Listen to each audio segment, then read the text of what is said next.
மன்னி, வழக்கம் போல் வந்த வேலை முடிந்து விட்டது. திருமலைக்கு கிளம்பலாம் என்று அண்ணாவை இப்போதிலிருந்து துளைக்க ஆரம்பித்து விடாதீர்கள்.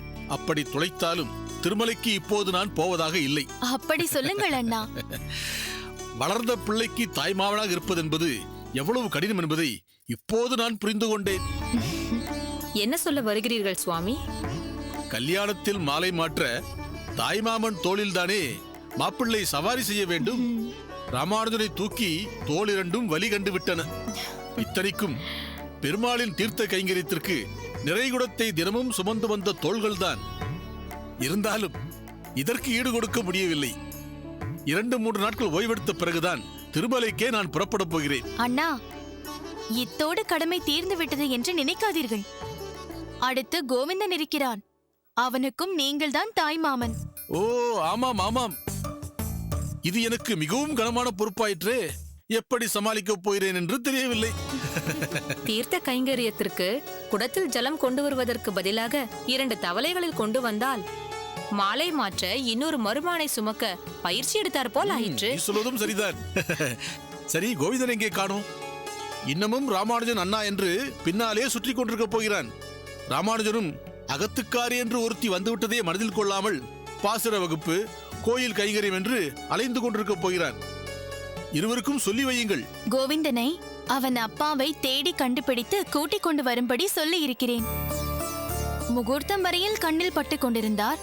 முகூர்த்தம் முடிந்த பிறகு எங்கே போனார் என்று தெரியவில்லை. எதற்கு இப்போது அவசரமாக தேடுகிறாய்? வந்து விடுவார். இங்குதான் எங்கேயாவது இருப்பார். ராமானுஜன் மாலையும் கழுத்துமாக சின்ன மாமனாரையும் சின்ன மாமியாரையும் சேவிக்க வேண்டும் என்று அகத்துக்காரியையும் கூட்டிக் கொண்டு வந்திருந்தான். இவர் இங்கே எங்கேயாவது இருந்தால்தானே? சரி சித்தி, நான் சற்று கழித்து வருகிறேன் என்று ராமானுஜன் போய்விட்டான். அதுதான் கோவிந்தனை தேட அனுப்பியிருக்கிறேன். இப்போதே சொல்லிவிடு பெரிய பிராட்டி. ராமானுஜன் மஞ்சள் வேஷ்டி உத்திரியத்தோடும் அவன் அகமுடையாள் கூரை புடவையோடும் பெருமாளை சேவிக்க திருமலைக்கு வரப்போகிறார்கள். மாப்பிள்ளை, காந்திமதி, கமலை என்று எல்லோரும் கூட வரப்போகிறார்கள். அப்போது நீயும் மாப்பிள்ளையும் கோவிந்தனையும் அழைத்துக் கொண்டு திருமலைக்கு வந்துவிட வேண்டும். எதுவும் சாக்கு போக்கு சொல்லக்கூடாது, தெரிகிறதா? எங்கே போய்விட்டீர்கள்? ராமானுஜன் தம்பதி சகிதமாக வந்தான். பிறகு வருவதாக போய்விட்டான். கோவிந்தா, எங்கேதான் இருந்தார் இவர்?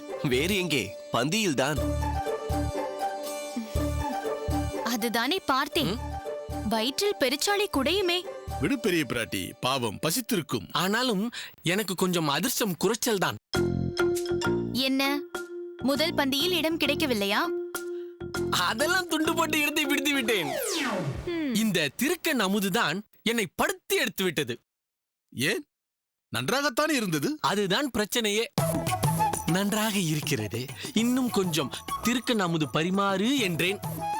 பந்தி பரிமாறுபவன் இதோ கொண்டு வருகிறேன் என்று போனவன் தான். வரவே இல்லை. எவ்வளவு நேரம்தான் காய்ந்து போன கையோடு இலை முன்பு உட்கார்ந்திருப்பது? எல்லோரும் சாப்பிட்டு விட்டு எழுந்தாயிற்று. நான் மட்டும் தனியே உட்கார்ந்து இருப்பது எனக்கே சற்று அவமானமாக தான் பட்டது. எழுந்து விட்டேன். அடடா, கடைசியில் திருக்கண்ணமுதை தியாகம் செய்து விட்டீர்களா? திருக்கண்ணாமுதை தியாகம் செய்வதா? அதெல்லாம் என் அகராதியிலே கிடையாது. அடுத்த பந்தியிலே உட்கார்ந்து விட்டேனே. அந்த பந்திக்கு திருக்கண்ணாமுது பரிமாறித்தானே ஆக வேண்டும். அடுத்த பந்தியிலும் உட்கார்ந்து விட போகிறாரே என்ற பயம். அதுதான் இருந்து கையோடு கூட்டிக் கொண்டு வந்து விட்டேன்.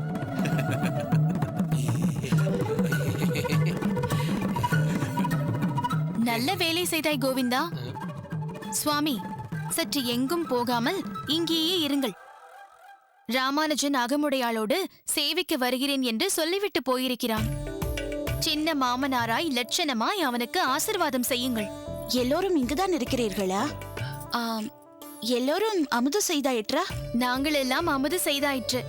நீயும் மாப்பிள்ளையும் அமுது செய்தாயிற்றா? ஆயிற்று. கோவிந்தா, ஒரு முக்கியமான விஷயம். நான் என்ன சொல்ல வேண்டும் என்று எண்ணி இருந்தேனோ அதேதான் உன் திருமலை மாமா சொன்னார். என்ன மாமா சொன்னீர்கள்? ராமானுஜன் இப்போது பிரம்மச்சாரி இல்லை, கிரகஸ்தன். புது மனைவியோடு உறவினர் அகங்களுக்கு விருந்துக்கு போவது, கடைக்கண்ணி என்று அவளை கூட்டிக் கொண்டு போவதென்று அகத்துக்காரியோடு நிறைய நேரம் செலவழிக்க வேண்டியிருக்கும். அதனால் நீ அவன் பின்னாலேயே அண்ணா அண்ணா என்று சுற்றி கொண்டிருக்காதே. பேசாமல் மதுரமங்கலம் வந்து சேர். சரிதான். அங்கே வந்து விட்டால் என் படிப்பெண்ணாவது? ஒன்றும் ஆகாது கோவிந்தா. ராமானுஜனே எல்லாவற்றிற்கும் சில நாட்கள் விடுமுறை விடப் போகிறான். ஆமாம் ஆமாம், அது தவிர்க்க முடியாத ஒன்றாயிற்றே. நானும் அப்படித்தான். கல்யாணமான புதிதில் என் எல்லா நடவடிக்கைகளையும் பல நாட்கள் நிறுத்திவிட்டேன். பூமி தேவி பூமி தேவி என்று இவள் பின்னால் தானே சுற்றி கொண்டிருந்தேன். இருக்கிறேன். நிச்சயமாக ராமானுஜர் அண்ணா அப்படி இருக்க மாட்டார். அவர் விதிவிலக்கு. விதியும் இல்லை, விலக்கும் இல்லை. ராமானுஜனை கொஞ்ச நாள் தனியே விடு. எங்களுடனே மதுரமங்கலத்திற்கு நீயும் வந்து விடு. அதெல்லாம் முடியாது. எனக்கு என்ன இங்கீதம் தெரியாதா? நான் பார்த்து நடந்து கொள்வேன். நீங்கள் கவலைப்பட வேண்டாம். நாங்கள் சொல்ல வேண்டியதை சொல்லியாயிற்று. பிறகு உன் விருப்பம். இருக்கட்டும் மாமா. அவனே சில நாட்களில் நிலைமையை புரிந்து கொண்டு வந்துவிடப் போகிறான். பூமி, சுற்றிலும் இவ்வளவு உறவினர்கள் இருக்கிறார்கள். இவர்கள் அனைவரையும் விட்டுவிட்டு உன்னால் வர முடியாது, எனக்கு தெரியும். நீ 2-3 நாட்கள் இங்கேயே இருந்து விட்டு வா. பிறகு வந்தால் போதும். உன் உடம்பை கவனித்துக்கொள். பத்திரமாக இரு பூமி. எனக்கு வேலை இருக்கிறது. நான் சாயங்காலம் அகத்திற்கு திரும்புகிறேன். சரி சரியா? சுவாமி. நாம் எல்லோரும் கூட கிளம்பலாம். எங்கே? அவரவர் அகத்திற்கா? இல்லை மாப்பிள்ளை, சம்பந்தி அகத்திற்கு சென்று தம்பதிகளுக்கு பாலும் பழமும் கொடுக்க வேண்டாமா? தாய் மாமனாக நான் நிச்சயம் அகத்துக்காரியுடன் போயாக வேண்டும். நீங்கள் யார் யார் வருகிறீர்களோ வாருங்கள்.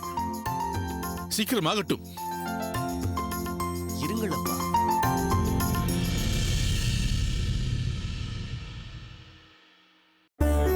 பெரிய நம்பி, சதுஸ்லோகியை இந்த அளவில் பூர்த்தி செய்தது மகாலட்சுமி தாயாரின் கருணையே. இஸ்லோகத்தை அடியேன் எழுதும்போது அவளை சரண் புகுந்தே ஆரம்பித்தேன். இல்லையென்றால் அடியேனால் இக்காரியத்தை செய்திருக்கவே முடியாது. இந்த நேரத்தில் அடியேனும் ஒன்றை தெரிவிக்க விரும்புகிறேன் சுவாமி. தங்களின் ஸ்தோத்திர ரத்தினம் என்ற பெருமாளின் பெருமையும் சதுஸ்லோகி என்ற ஸ்ரீதேவி தாயாரின் பெருமையும் நம் ஆச்சாரியரின் படைப்புகள் என்று பெருமிதத்தோடு ரசித்திருந்தோம். ஆனால் தற்போது பொதுமக்கள் மத்தியிலும் பாடசாலைகளிலும் கூட பிரதிகள் சேர்ப்பிக்கப்பட்டவுடன் இப்போது எல்லோராலும் கொண்டாடப்படுகிறது. அந்த அளவிற்கு பிரதி ஓலைகள் தயார் செய்யப்பட்டு விட்டனவா? ஆச்சரியமாக இருக்கிறதே. அந்த ஆச்சரியகரமான செய்கை பெரிய நம்பிகளால் செய்யப்பட்டது சுவாமி. அப்படியா? அதனால்தான் கடந்த 1 வார காலமாக இந்த பெரிய நம்பியை அடியேன் காண முடியாமல் போனதா? தாங்கள் அரிய ஸ்லோகங்களை புனைந்ததை மனதில் கொண்டால் அடியேன் பிரதி ஓலை இட்டது மிகவும் சாதாரண காரியம் சுவாமி. ஏதோ இந்த அளவாவது ஆச்சாரியருக்கு கைங்கரியம் செய்ய முடிந்ததே என்று ஒரு ஆறுதல். நீ செய்தது ஓர் அளப்பரிய காரியமே பெரிய நம்பி. அடியேன் பூர்த்தி செய்த அளவில் அச்லோகம் குடத்தில் இடப்பட்ட விளக்கு. உன் பிரதி ஓலைகள் அனைத்து தரப்பு மக்களுக்கும் சென்றதால்தான் குன்றின் மேலிட்ட விளக்காக ஆயிற்று. என்றுமே பிரச்சாரகர்களுக்கென்று ஒரு தனி சிறப்பு உண்டு. அவ்வகையில் உன் பணியும் மிகவும் மகத்தானது. சுவாமி, தாங்கள் கூறியது முற்றிலும் சரியானதே சுவாமி. அந்த அளவிற்கு அனைத்து பாடசாலைகளிலும் தங்களின் ஸ்தோத்திர தொகுப்பு பரவி புகழ் பெற்றுள்ளது. திருக்கோஷ்டி நம்பி, அடியேனுடைய இந்த ஸ்லோகங்களைப் போல் நம் அனைவருக்கும் ஆதி ஆச்சாரியராகவும் ஆழ்வாராகவும் இருக்கும் சடகோபராகிய நம்மாழ்வாரின் திருவாய்மொழி பாசுரங்கள் எங்கும் ஒலிக்கும்படி செய்ய வேண்டும். அதற்கு எளிய தமிழ் விளக்கங்கள் ஏற்படுத்தி அனைத்து தரப்பு மக்களும் அப்பாசுரங்களின் பொருளை அனுபவித்து பரவசர்களாய் பக்தியில் தோய வேண்டும். சுவாமி, ஏனைய ஆழ்வாரைக் காட்டிலும் பராங்குசரான சடகோப ஆழ்வாரின் திருவாய்மொழியில் தாங்கள் அதீத ஈடுபாடு காட்டுவது ஏனென்று நாங்கள் அறியலாமா சுவாமி? கண்ணனின் வாய்மொழி கீதை. ஆனால் ஆழ்வாரோ அந்த கண்ணனிடத்தில் தன் மனதால் ஈடுபட்டு அருளியது திருவாய்மொழி. அந்த கண்ணன் எனும் பெருமாள் இங்கு அரங்கமதில் அரிதுயில் கொண்டுள்ளான். அது ஒரு காரணம். அதோடு நம் ஆழ்வார் தமது பாடல்களிலேயே வேதாந்தத்தின் சாராம்சமாகிய பரிமளமாகிற அஷ்டாட்சர மந்திர ரகசியங்களை வெளிப்படுத்தியிருக்கிறார். மேலும் பல பாசுரங்களில் பரமாத்மாவான பகவானின் குணங்கள் எப்படிப்பட்டவை, அவனை அடைய என்ன வழி மற்றும் அவனை அடைந்து நாம் பெறப்போகும் பயன் என்ன என்பதை தெளிவாக சொல்லியிருக்கிறார். ஒரு மனிதனின் உயர்வு பிறப்பால் அல்ல என்றும் ஒருவனின் நடத்தையிலும் பகவானிடம் கொண்டுள்ள பக்தியிலும் தான் உள்ளது என்பதை அறுதியிட்டு கூறியுள்ளார். அதற்காகவும் இத்திருவாய்மொழி திராவிட வேதத்தை சகல தேசத்திற்கும் கொண்டு செல்ல வேண்டும். எனவே அப்பாசுரங்களுக்கு விளக்க உரையை உள்ளது உள்ளபடி அளிக்க வேண்டும்.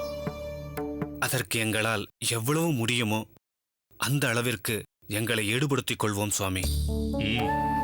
ஒருவேளை அது அடியேனால் முடியாமல் போகும் பட்சத்தில் உங்கள் முயற்சியால் ஒருவரை கொண்டு அதை நீங்கள் நிறைவேற்றி வைக்க வேண்டும். நிச்சயம் சுவாமி. உங்கள் நித்திய பிரார்த்தனையில் அடியேனின் மனோரதம் சீக்கிரம் பூர்த்தியாக வேண்டும் என்று வேண்டிக் கொள்ளுங்கள். உங்கள் பிரார்த்தனைக்கு வலு அதிகம்.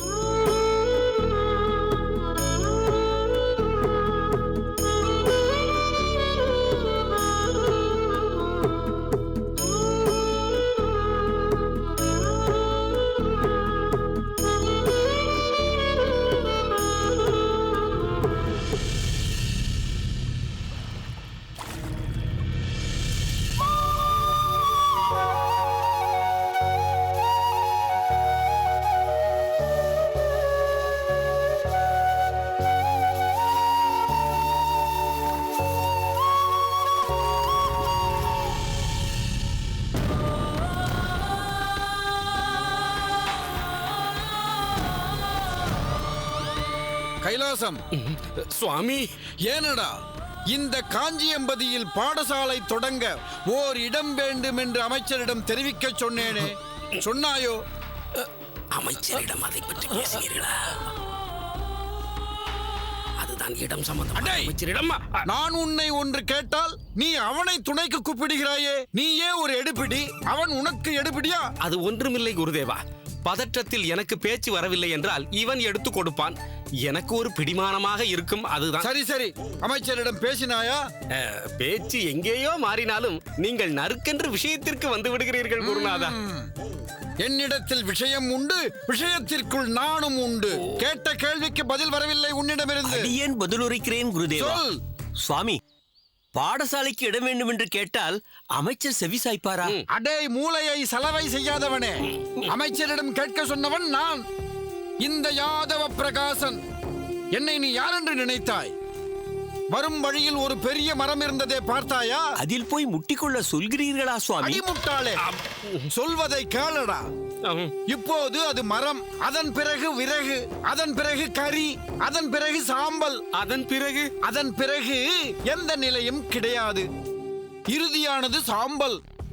அதுபோல் முதலில் பரம்பொருள், அதோடு அதை விளக்க வந்த வேதம், அதன் பிறகு வேதாந்தம், அதன் பிறகு சூத்திரங்கள், அதன் பிறகு சாத்திரங்கள். இவை அனைத்தையும் கட்டுப்படுத்தி வைத்திருப்பவன் இந்த யாதவ பிரகாசன். அதனால் சாத்திரத்தின் இறுதி நிலை இந்த யாதவ பிரகாசன் என்று கூட சொல்லலாம். அப்படி என்றால் தாங்களும் சாம்பலா குருதேவா? அடே கைலாசம், இந்த மூளையை தொலைத்த மூடனை எங்கிருந்து பிடித்து வந்தாய்? மன்னிக்க வேண்டும் குருநாதா.